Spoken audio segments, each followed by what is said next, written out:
licha ya kuwa na muonekano kama mtoto, lakini hiyo si changamoto kwake katika kazi anazozifanya. Yeye aliwahi kusema, changamoto kutokana na muonekano wangu hakuna, kwa sababu watu wamenizoea. Ninafurahi sana nikicheka na watu. Makosa ambayo yapo ni makosa ya kawaida ya kibinadamu yanayomtokea kila mtu. Huyo si mwingine, ni Amani Nzara, maarufu kama Uncle Nzara. Hivi leo ninakuja kumzungumzia huyu mchekeshaji na mtayarishaji wa maudhui, content creator maarufu sana nchini Tanzania, Uncle Nzara.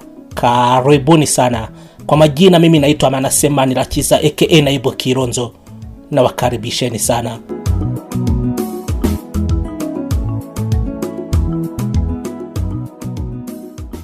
Amani Nzara maarufu kama Uncle Nzara ni mchekeshaji na mtayarishaji wa maudhui, content creator maarufu sana nchini Tanzania, aliyetengeneza umaarufu mkubwa kupitia mitandao ya kijamii kama vile TikTok na Instagram.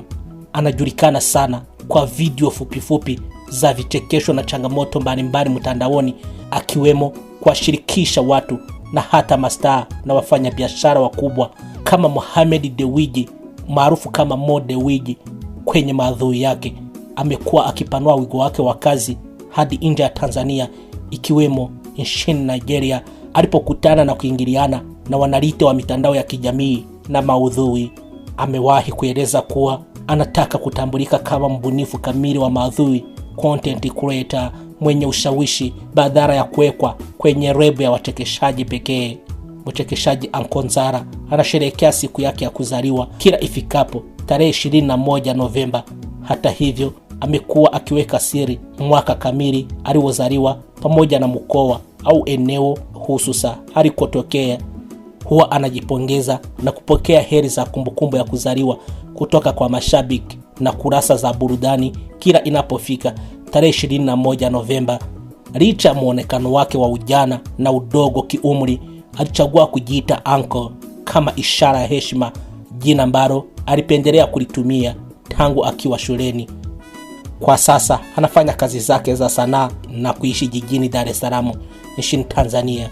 Uncle Nzara asili yake ni mkoani Iringa, na huko ndiko alikulia kabla ya kuhamia jijini Dar es Salaam kwa ajili ya kufanya kazi zake za sanaa. Hili jina la Nzara wengi wanadhani ni jina la utani, lakini amewahi kuweka wazi kuwa Nzara ni jina lake halisi la kifamilia linalotambulika kwenye nyaraka zake. Licha ya muonekano wake unaowafanya wengi kudhani ni mtoto mdogo, Nzara ana umri wa miaka 23. Alizaliwa karibu mwaka 2003 na amekuwa akisisitiza mara kwa mara kuwa yeye ni mtu mzima kutokana na muonekano wake wa kimaumbile unaomfanya aonekane kama mtoto mdogo. Uncle Nzara amekuwa akikumbana na changamoto mbalimbali katika maisha yake ya kila siku na kazi yake ya sanaa. Licha ya hayo, amekuwa akizigeuza changamoto hizo kuwa fursa. Hizi ni mojawapo ya changamoto anazokutana nazo. Changamoto ya kwanza ni kutoaminiwa kwa haraka, yani uharamia wa kiumri. Huyu mara nyingi kadhaniwa kuwa ni mtoto. Mara nyingi watu wanaokutana naye kwa mara ya kwanza kumchukulia kama mtoto mdogo asiyejua mambo mengi au asiye na maamuzi ya kikweli. Changamoto ya pili, mazungumzo ya biashara. Wakati mwingine inakuwa vigumu kueleweka mapema anapofanya mazungumzo ya kibiashara au mikataba, hadi pale watu wanapogundua ukomavu wa akili yake na umri wake halisi, yani miaka 23. Changamoto ya tatu ni changamoto za mahusiano ya kimapenzi. Hii ndio mitazamo ya watu kwenye mitandao ya kijamii. Amekuwa akihusishwa na video zinazomuonyesha akikimbia wanawake, jambo lililofanya baadhi ya watu kudhani anaogopa wanawake. Changamoto nyingine ni uhalisia. Ameweka wazi kuwa haogopi wanawake na tayari ana mpenzi wake, lakini muonekano wake bado unawafanya watu wengi mtandaoni kuhoji au kutofanya wepesi kuamini mahusiano yake ya kiuhalisia. Changamoto nyingine, tabia ya watu kumzoea kupitiliza, yani kukosea heshima ya kiutu uzima. Baadhi ya watu humchukulia kama mtoto wa kuchezewa au mzaa wakati wote kwa sababu ya muonekano huo. Hata hivyo, yeye mwenyewe amekiri kuwa hali hii haimsumbui sana, kwani amekwisha zoea na anafurahia sana kucheka na watu wake. Changamoto nyingine ni changamoto za kiulinzi na maisha ya kawaida. Katika maisha ya kawaida ya jamii, mtu mwenye muonekano wa kitoto anaweza kukabiliwa na vikwazo anapoingia kwenye maeneo yaliyotengenezwa kwa ajili ya watu wazima pekee, kama vile kumbi za starehe usiku au ofisi fulani za kiserikali, hadi athibitishe umri wake kwa vitambulisho. Ankonzara anajulikana kama msanii anayependa kushirikiana na wachekeshaji na watengenezaji maudhui mbalimbali, kwani mtindo wake unategemea sana kuingiliana na watu tofauti ili kuleta ucheshi. Hawa hapa ni baadhi ya wasanii na watu maarufu anaopenda na ambao amekuwa akifanya nao kazi mara kwa mara. Wa kwanza ni Mr. Mwanya. Ankonzara amefanya mfululizo wa video fupi za vichekesho na mchekeshaji Mr. Mwanya. Ushirikiano wao mtandaoni, hasa TikTok, umekuwa ukileta burudani kubwa kwa mashabiki kutokana na jinsi wanavyopendana kiuhusika na kuvunja mbavu za watu. Wa pili ni Rich Maujuzi.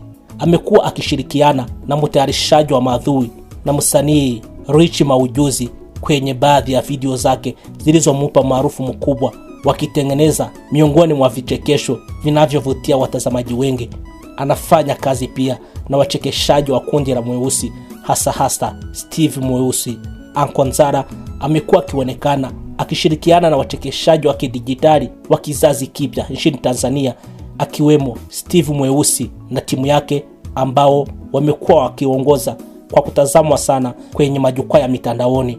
Ankonzara pia anafanya kazi na mastaa na wafanya biashara, hasa Mode Wigi. Nje ya wachekeshaji wa kawaida, Nzara anapenda kufanya sketsi au video fupi na watu wenye ushawishi mkubwa wasio wachekeshaji. Mfano mzuri ni mfanya biashara Mohamed Dewji, yani Mode Wigi, ambapo video zao za pamoja zilienda viral sana na kuonyesha uwezo wake mkubwa wa kushawishi hata watu mashuhuri kushiriki kwenye komedi yake.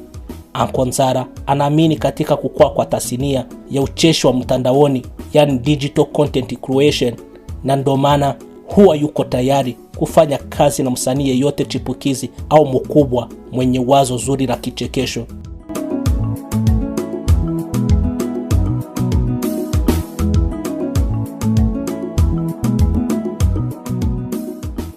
Nimejaribu kutupia jicho kwenye gazeti la Mwananchi. Ankonzara amesema shauku yake ya kufanya vichekesho aliipata kutoka kwa wachekeshaji kama marehemu Mzee Majuto na Senga. Amani Nzara ndilo jina lake, ingawa wengi wanamfahamu kama Ankonzara. Muonekano wake anaweza kusema ni kati ya vitu vilivyomupa umaarufu, huku wengi wakijiuliza umri wake. Aliwahi kusema, mimi nina umri wa miaka 23, lakini mwaka huu Novemba nitatimiza miaka 24. Ukweli ni kwamba sanaa ya vichekesho imenipatia mafanikio makubwa sana. Nakumbuka nilikuja Dari sina kitu, lakini kwa sasa kuna vitu nimevipata na hata kujulikana. Namshukuru Mungu kwa hilo, amenibariki, aliwahi kusema Ankonzara, akiwa pia ni shabiki kindakindaki wa Simba. Alisema licha ya kuwa na muonekano kama mtoto, lakini hiyo si changamoto kwake katika kazi anazozifanya.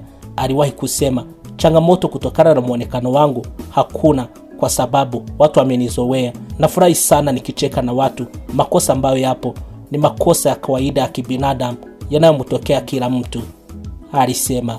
Kutokana na maswali ya wengi kwenye mitandao ya kijamii kuhusiana na uhusiano wake baada ya kusambaa kwenye video akiwa na D-Voice ikimuonyesha akikimbia wanawake, hadi kupelekea wengi kudai mchekeshaji huyo anaogopa wanawake, Nzara alisema bado hajaoa, lakini mpenzi anaye. Alisema, mimi siogopi wanawake, lakini ile clip ambayo nakimbia msichana nilikuwa kwenye muda ambayo walikuwa wamenisusia. Sikupata ujasiri wa kuweza kuimudu, nilishindwa kuvumilia.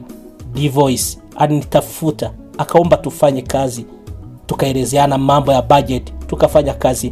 Anasema, utakumbuka Nzara ameonekana kwenye video ya wimbo wa D-Voice, t-shirt yangu, uliotoka miezi iliyopita, huku kwenye mtandao wa YouTube ukiwa umetazamwa na zaidi ya maelfu ya watu. Licha ya mchekeshaji huyo kutumia picha mbalimbali za Mohamed Dewji kama sehemu ya maudhui yake na kupelekea baadhi ya watu kudhani wawili hao wana ukaribu.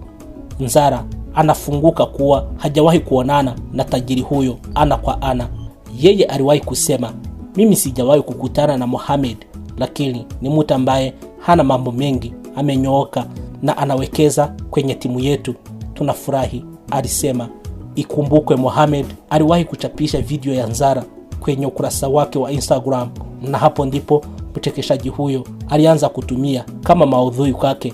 Licha ya huyo, anasema kabla hajafahamika kwa ukubwa alikumbana na changamoto zilizotaka kumkatisha tamaa. Alisema, kabla sijatoka nilikuwa nafanya klipu zangu na haziendi, na komenti za watu zilikuwa mbaya, zilikuwa zinanikatisha tamaa, lakini kwa sasa Mungu amenisaidia na washukuru sana mashabiki wanaonisapoti na wapenda sana.